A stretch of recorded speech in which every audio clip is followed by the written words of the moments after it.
Tito 2, capítulo 7, versículo 8. Seja você mesmo exemplo de boas obras no ensino, mostre integridade, reverência, linguagem sadia e irrepreensível, para que o adversário seja envergonhado, não tendo nada de mal a dizer a nosso respeito.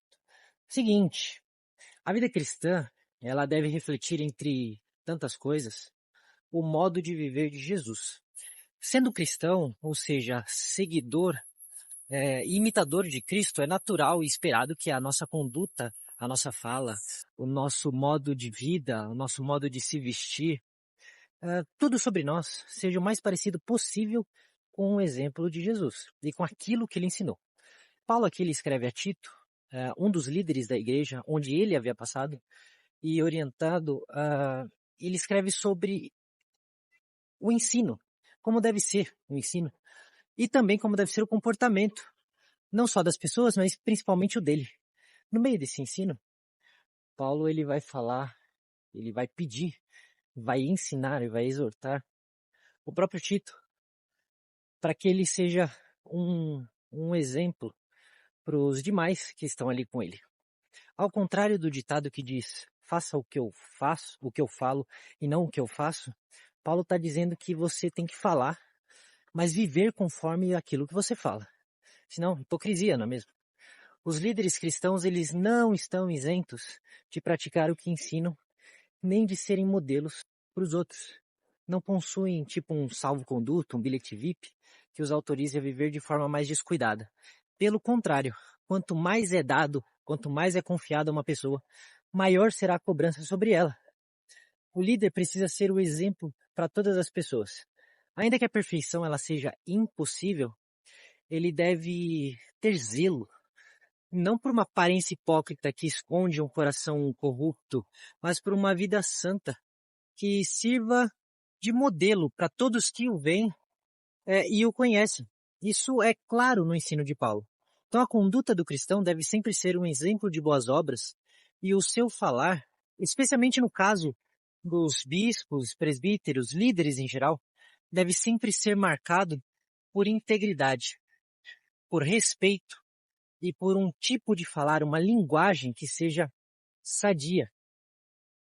Infelizmente, alguns cristãos não zelam por sua integridade, outros não demonstram respeito no culto a Deus, e pior ainda, tem os que não cuidam da sua linguagem, do seu modo de falar.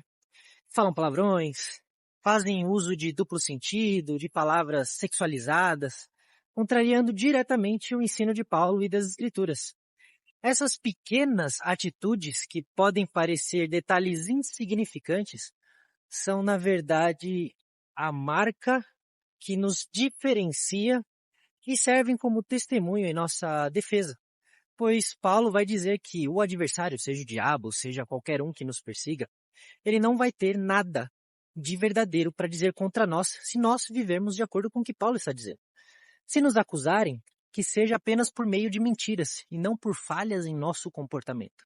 Se somos pequenos cristos, representantes e irmãos de Jesus, se falamos em nome de Jesus, então que a gente então faça tudo de modo a honrá-lo e não a envergonhá-lo diante das outras pessoas. Que grande pecado é trazer má reputação ao nome dele. Trazer uma má reputação ao nome santo de Jesus. Por meio ainda do nosso comportamento.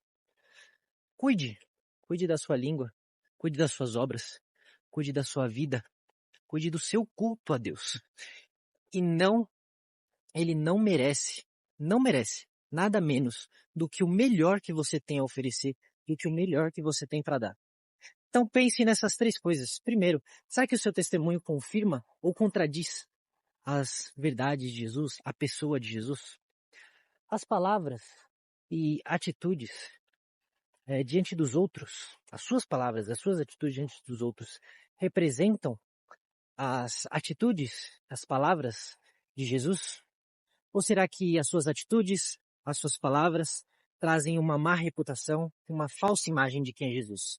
E por último, será que a sua integridade, ela é de verdade? Será que a sua integridade é real? Ou você está mais preocupado em sua aparência, no que os outros vão pensar.